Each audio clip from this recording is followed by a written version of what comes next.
ቢስሚላህ ራህማን ራሒም።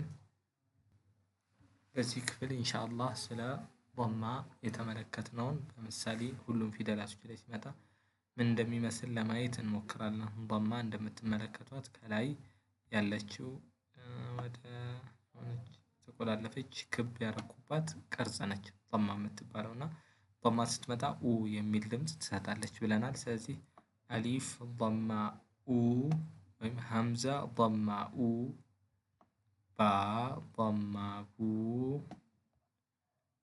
ታ ዶማ ቱ፣ ሳ ዶማ ሱ፣ ጂም ዶማ ጁ፣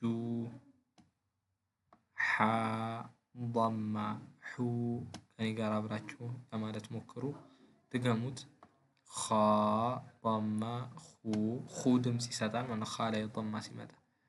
ዳል ዶማ ዱ። ኢንሻአላህ በዚህ መልክ ሁሉንም እያየን የምንሄድ ይሆናል። ከዳል ቀጥሎ ዛል እናገኛለን። ዛል ዶማ ዙ፣ ራ ዶማ ሩ፣ ዘይን ዶማ ዙ፣ ሲን ዶማ ሱ፣ ሺን ዶማ ሹ፣ ሷድ ዶማ ሱ፣ ሱ ድምፅ አለው ማለት ነው ሷድ ዶማ ሲሆን። ዷድ ዶማ ዱ፣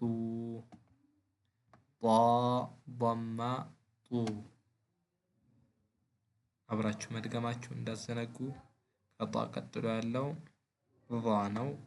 ዟ ዶማ ዙ፣ ዓይን ዶማ ዑ፣ ገይን ዶማ ጉ፣ ፋ ዶማ ፉ።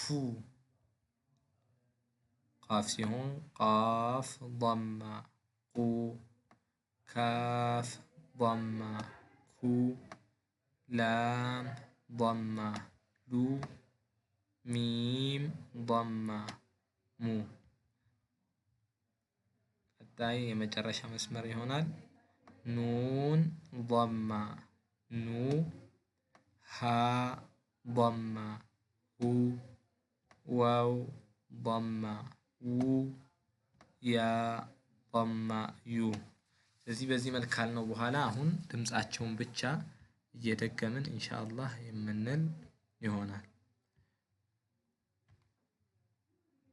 ከአሊፍ እንጀምራለን። ኡ፣ ቡ፣ ቱ፣ ሱ፣ ጁ፣ ሑ፣ ኹ፣ ዱ። እነዚህ ድምጾች ናቸው ወሳኞች ንባቡን ለማንበብ። ስለዚህ እነዚህ ድምጾችን ትኩረት መስጠት መቻል አለባችሁ። ዙ፣ ሩ፣ ዙ፣ ሱ፣ ሹ፣ ሱ፣ ዱ፣ ጡ። የሚወፍሩ ፊደላቶች በተለይ እንደ ሷድ፣ ዷድ፣ ጧ ወፈር አድርጋችሁ ለመናገር ሞክሩ። ካቀጠናችኋቸው በትክክለኛ አወጣጣቸው ስለማይወጡላችሁ። ዙ፣ ዑ፣ ጉ፣ ፉ፣ ቁ፣ ኩ፣ ሉ፣ ሙ። ከኔ በኋላ መድገማቸውን እርግጠኞቹን ሳትደግሙ ዝም ብላችሁ ቪዲዮዎች እንዳታዩ። ኑ፣ ሁ፣ ው፣ ዩ። ኢንሻአላህ እነዚህን ይመስላሉ። እነዚህን ፊደላቶች በደንብ ተለማምዷቸው። ድምፃቸውንም ቀላል ነው የአማርኛውን። ሁለተኛ ኡ፣ ቡ፣ ሉ፣ ሩ እያሉ በዛ መልክ ከፊደላቱ ጋር የሚገናኘውን ተገቢውን ድምፅ መስጠት ነው። ወሰለላሁ ዐላ ነቢይና ሙሐመድ ወዐላ አሊሂ ወሰሕቢሂ ወሰለም።